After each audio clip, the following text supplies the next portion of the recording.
Hello, YouTubers. Joe Kersey here on April 27th, 2014 at 3:25 in the afternoon Eastern Daylight Time. This is a Sunday, and I may have referenced in an earlier video that Paul has had a particularly bizarre weekend work schedule. Normally he works in the morning, 8 to 5 or 8 to 4 or 5:30, depending on how much they need him.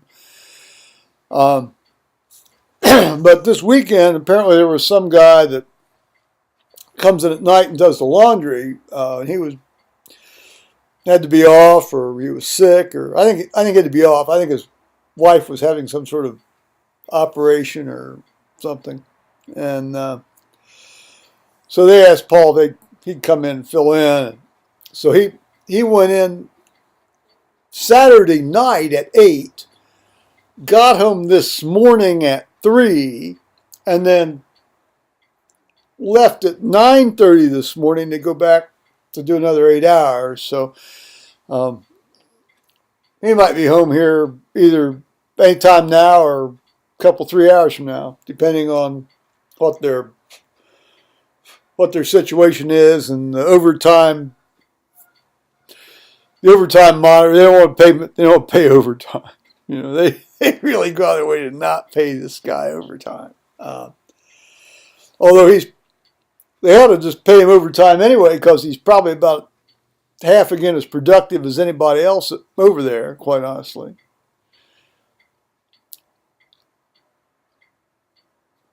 I love him dearly. You wouldn't think to listen to him or look at him, and he was, but he is. When he's working, he works. So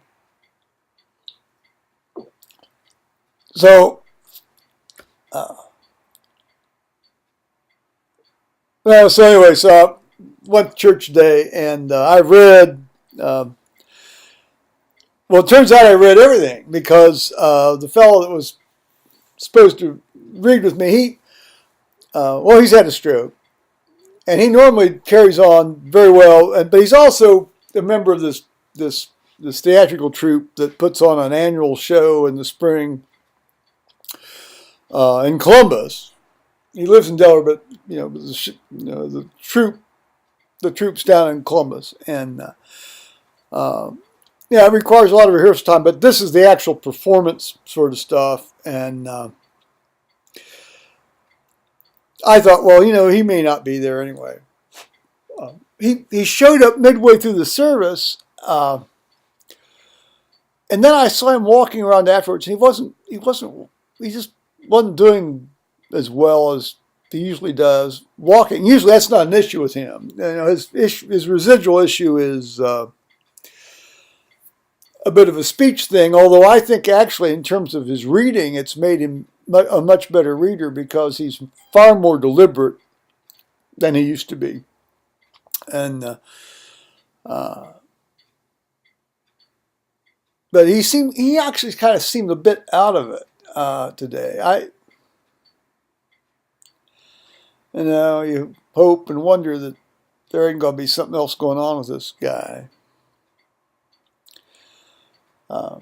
So meanwhile, I get up to church, and I wanted to find the time, because I like to know. I don't want to put on what I call my dress, my alb, earlier than I have to necessarily. First of all, I walked in, and it looked like the place was deserted. You had, when I walked in, there were two other people. Let's see, the organist, and there were 4 people in the church, and I got there. This is like at 10:10, and the service starts at 10:30. Normally, we've got all sorts of people swarming about and doing things, and hustling and bustling. I'm thinking, was this Sunday? Is it Sunday? Did I completely miss the day? But no, indeed, it was Sunday, and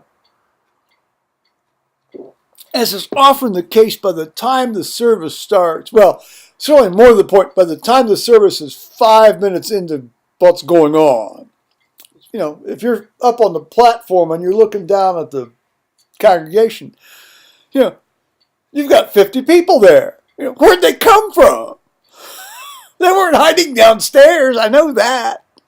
I didn't see them come in, so did they just suddenly materialize? It's bizarre. Some of them were even having to sit down front, which, as everybody's ever been to a church service knows that most people don't want to get up into what our rector calls the splash zone up front. Anyway, so as I said, it turned out I did all the readings and then the prayers, and that went well, but that wasn't because I made it go well.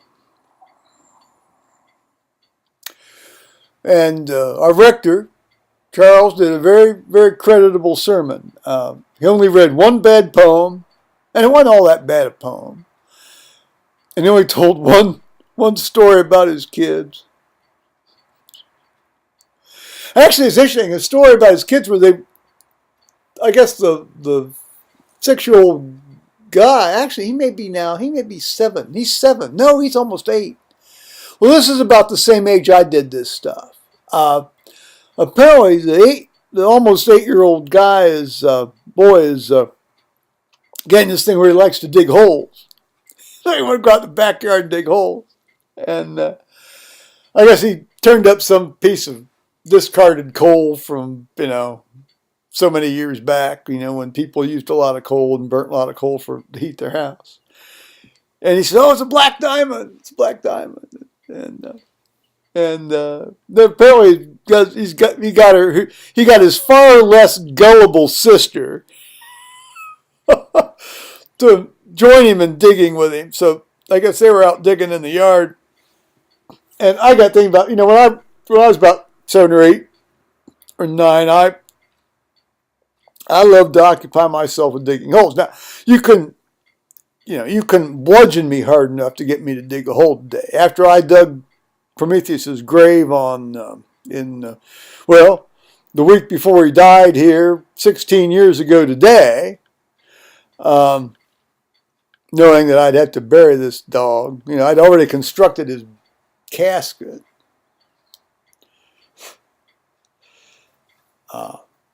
I've since gone to the cremation route. It's easier,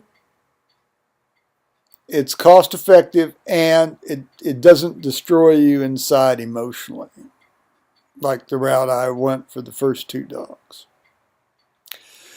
But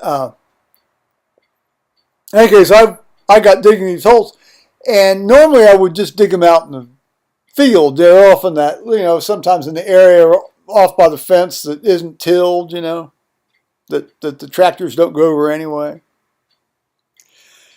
But there was one time, and I always asked my dad if it was okay where I dug, because you didn't make an executive decision around that place without my dad knowing about it, and that's the way it should be, by the way. And so we had this asparagus patch along the fence row. Well, you could actually sit out there in the summer and watch this shit grow. I'm sorry, stuff grow. You could. It was slowly, but you could sit there and watch it. You sat there for a couple hours. You could watch this. You could actually, if you got that light at the right, you could actually see it grow. You can sometimes do that with corn in the high summer when it's, really humid and hot. You can hear it growing in any case. It's only at night, actually.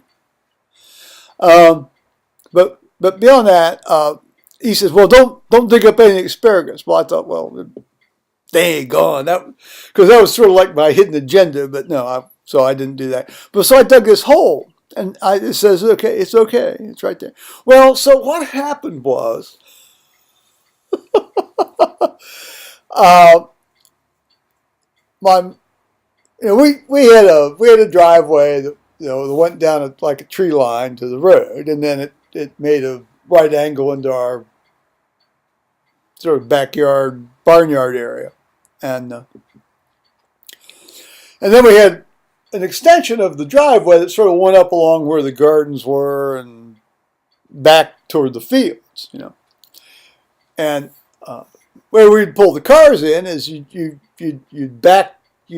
pull in forward, and then you'd back the car into one of the sort of the little area there just that's north of the right angle turn immediately, or I'm sorry, just immediately, south of the right angle turn, because that went south, and then you'd turn and you go north down the driveway to the road.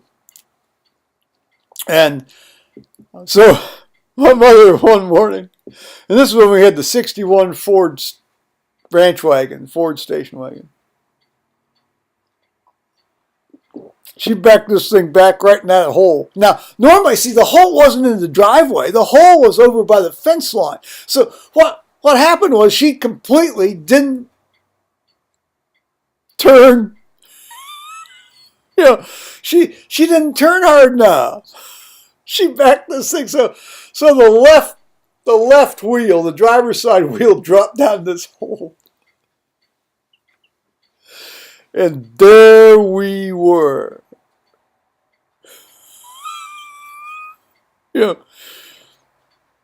Things weren't very happy after that for a while.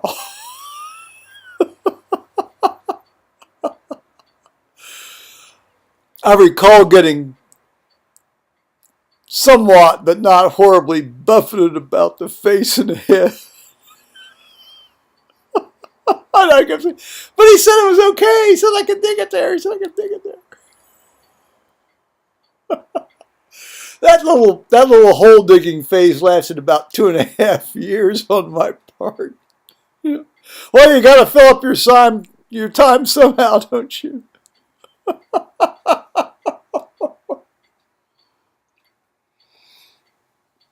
Well, service went well, and sang some good songs, one of which I sang earlier on another video. And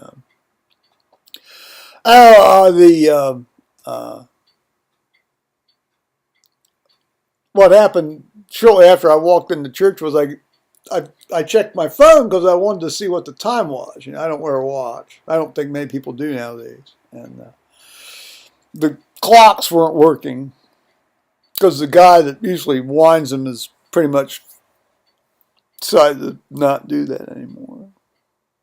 Maybe not. Anyway, clocks weren't working. And so I got this thing, and it's from a woman in church, and it's about her husband. And this fella has herpes zoster, shingles. And she and I had a fairly extensive discussion about this about a little over a week ago, and he got put on at least one of the drugs that I said that he'd probably be taking, but he was also put on another drug called gabapentin for sort of the neuropathic zoster type pain, because I guess the pain was a big feature of his zoster. It wasn't one of mine, but obviously, it is one of the major things that people get. They have it and it hurts them, and it's problematic. And then, and so the acyclovir, and then the gabapentin, and what was the third one? It was some benign, it was some nonsense thing that wasn't going to hurt him. Oh, it was some cream, some salve they bought at the grocery store. That ain't going to hurt him. Not going to help him, but it's not going to hurt him. And so we talked about that for more to be precise, 7 minutes and 31 seconds. Well, I'm very glad to do that. it puts me in a somewhat ethical, dicey situation because I've not laid eyes on the guy. So I can only say, well, this is what I know. You need to go back and you need to go back and talk to his doc. He needs to go back and see his doc. And, apparently he was having a lot of side effects from the gabapentin in terms of psychic side effects. And a number of people, I've heard a number of people talk about that. They get this kind of disembodied feeling, almost like they're covered in gauze. They don't know where they are. Sense of stuff, and it's very distressing to them. And he was put on that to try to prevent the development of the neuropathic pain, but it almost sounds like he took it long enough.